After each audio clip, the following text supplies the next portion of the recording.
بسم الله الرحمن الرحيم. رب اشرح لي صدري ويسر لي أمري واحلل عقدة من لساني يفقه قولي. رب زدني علما سبحانك لا علم لنا إلا ما علمتنا إنك أنت العليم الحكيم. آمين يا رب العالمين.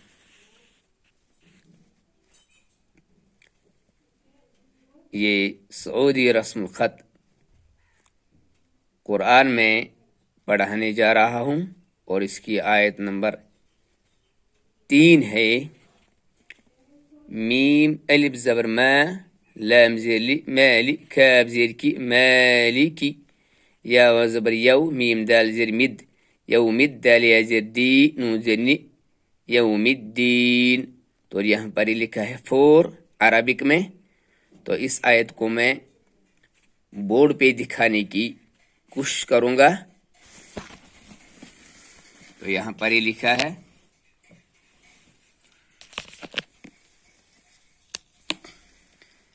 میم زبر اور الف ہے.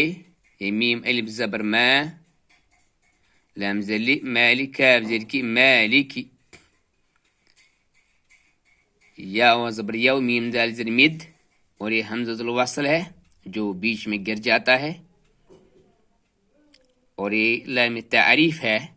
یہ دونوں لیٹرز دونوں حروف تلاوت میں نہیں آتے ہیں، یعنی ان کی تلاوت نہیں ہوتی ہے. میم دال زیر مد دال زیر دی اور اس یا پر کوئی جزم نہیں ہے اس سعودی رسم الخط میں، کیونکہ یہ یا جو ہے یہ مد کی نشانی ہے، مد اصلی کی نشانی ہے.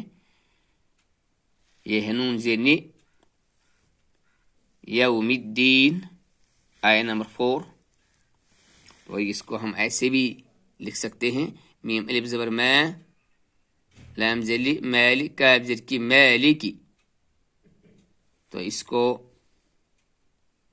ہم یہاں میم کھڑا زبر لکھتے ہیں،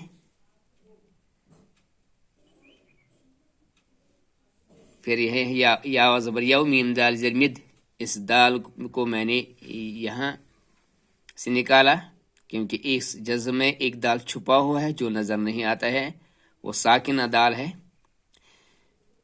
یعنی جزم یہ جو تشدید ہے اس میں ساکن والا دال چھپا ہوا ہے، یعنی تشدید از اکول ٹو ساکن والا حرف.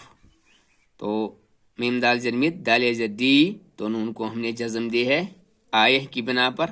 یہاں پہ وقف ہے آیہ نمبر 4 یوم الدین.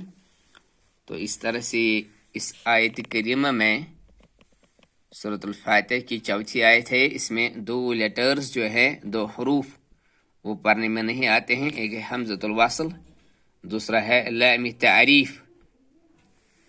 تو یہ ہو گئی آیہ مالک یوم الدین. سبحانک اللہم وبحمدک اشہد ان لا الہ الا انت استغفرک واتوب الیک.